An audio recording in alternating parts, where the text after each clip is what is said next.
saya Amanda Ija Putri dari Prodi Pendidikan Guru Sekolah Dasar, Fakultas Keguruan dan Ilmu Pendidikan Universitas Muhammadiyah Mataram. Di sini saya akan menjelaskan tentang 4 model pembelajaran. Yang pertama itu problem based learning, yang kedua project based learning, yang ketiga inquiry learning, dan yang terakhir discovery learning. Oke, yang pertama penjelasan dari problem based learning.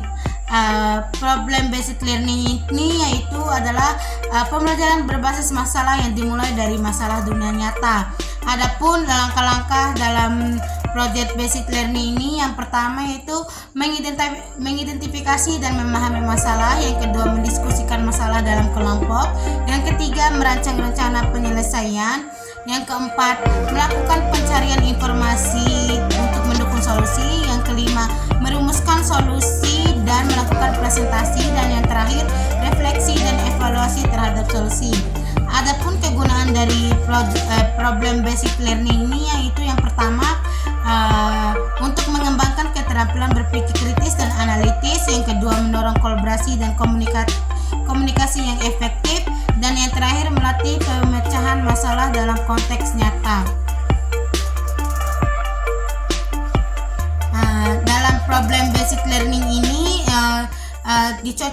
cocok untuk diterapkan pada kelas 4 SD sampai 6 karena siswa sudah memiliki kemampuan yang berpikir kritis yang mendasar. Adapun mata pelajaran yang dapat dicontoh yaitu yang pertama yang bisa dipelajari, yang pertama itu IPA, contohnya memecahkan masalah lingkungan seperti pengelolaan sampah dan atau mencari solusi tentang pencemaran air, dan terus IPS kayak analisis masalah sosial seperti cara mengatasi kerukunan di masyarakat. Terus yang ketiga yaitu matematika, yaitu dengan cara menyelesaikan masalah berbasis kehidupan sehari-hari seperti menghitung biaya belanja dan pengelolaan uang saku. Dan yang terakhir yaitu bahasa Indonesia, kayak membahas cerita rakyat yang mengandung konflik dan pesan moral. Terus model pembelajaran yang kedua yaitu project basic learning, yang dimana project basic learning ini adalah pembelajaran berbasis proyek yang dimana siswa merancang, mengembangkan dan menyelesaikan proyek untuk mempelajari suatu topik. Adapun langkah-langkah dalam project based learning ini, yang pertama yaitu merumuskan topik proyek atau masalah yang akan diselesaikan, yang kedua merencanakan tahapan proyek bersama kelompok, yang ketiga mengumpulkan informasi dan sumber daya, yang keempat melaksanakan proyek yaitu kayak membuat produk dan solusi, yang kelima memamerkan atau mempresentasikan hasil proyek, dan yang terakhir refleksi proses dan hasil proyek. Adapun kegunaan dari project basic learning ini, yang pertama memperkuat keterampilan manajemen proyek dan kolaborasi, yang kedua mengembangkan kreativitas dan pemikiran kritis, dan yang terakhir meningkatkan motivasi belajar melalui keterlibatan langsung. Pada project based learning ini dapat diterapkan pada semua kelas di SD, namun pada tingkat kompleksitas proyek yang disesuaikan. Misal kelas 1 SD proyek sederhana dengan hasil konkret seperti membuat prakarya. Terus kelas 4 sampai kelas 6 kayak membuat proyek yang lebih kompleks seperti penelitian sederhana atau presentasi kelompok. Adapun mata pelajaran yang cocok untuk project basic learning ini yaitu yang pertama IPA, kayak membuat alat percobaan seperti saringan air atau proyek tentang daur ulang. Terus mata pelajaran IPS membuat peta budaya daerah atau simulasi kehidupan sehari-hari.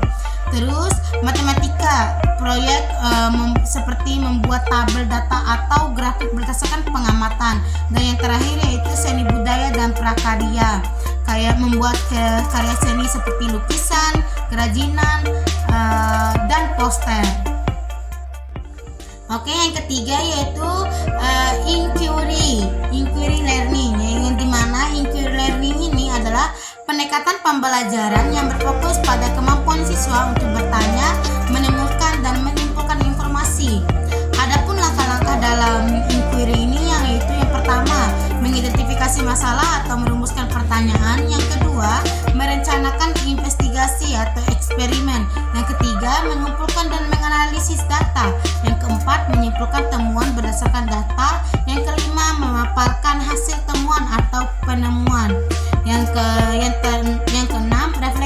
aktivitas, proses penemuan dan hasil. Adapun kegunaan dari inquiry ini yaitu melatih kemampuan berpikir ilmiah dan analitis. Yang kedua, mendorong siswa untuk aktif mencari pengetahuan, dan yang terakhir, mengembangkan keterampilan bertanya dan mencari bukti. Pada inquiry learning ini lebih cocok untuk kelas 4 dan 6 karena siswa mulai mampu berpikir kritis dan menyelesaikan kesalahan. Tapi pada kelas 1, 2, 3 juga bisa dikenakan dengan bantuan guru untuk memandu proses bertanya dan mengamati. Adapun mata pelajaran yang cocok pada inquiry ini yang pertama yaitu IPA, yaitu dengan melakukan eksperimen sederhana seperti mengamati pertumbuhan tanaman dan sifat benda. Terus pada mata pelajaran IPS yaitu mengamati perbedaan aktivitas ekonomi di lingkungan sekitar. Dan yang terakhir pada mata pelajaran matematika, yaitu pada matematika yaitu dengan cara eksplorasi pola bilangan atau pengenalan geometri melalui benda konkret. Oke, yang terakhir yaitu mode pembelajaran discovery learning, yang dimana discovery learning ini yaitu pembelajaran yang dimana siswa menemukan konsep atau prinsip secara mandiri dengan sedikit bimbingan. Adapun langkah dari discovery learning ini yaitu yang pertama, mengamati dan mengeksplorasi fenomena atau masalah. Yang kedua, mengidentifikasi pola atau prinsip dan observasi. Yang ketiga, merumuskan hipotesis atau konsep. Yang keempat, menguji hipotesis melalui eksperimen atau contoh. Yang kelima, menyimpulkan temuan secara mandiri. Dan yang terakhir, refleksi terhadap proses dan hasil penemuan. Adapun kegunaan dari discovery learning ini yaitu yang pertama, meningkatkan kemampuan berpikir induktif dan kreatif. Yang kedua, memperkuat pemahaman konsep secara mandiri. Dan yang terakhir yaitu untuk mengasah keterampilan problem solving dan inisiatif belajar. Dari mode pembelajaran discovery learning ini lebih cocok untuk kelas 4 sampai 6 karena membutuhkan kemampuan menemukan konsep secara mandiri. Namun pada kelas 1 sampai 3 juga dapat dikenakan melalui aktivitas bermain sambil belajar. Adapun mata pelajaran yang cocok pada discovery learning ini yaitu yang pertama pada mata pelajaran IPA yaitu dengan cara menemukan konsep sederhana seperti mengelompokkan benda berdasarkan sifatnya yaitu padat, cair, dan gas.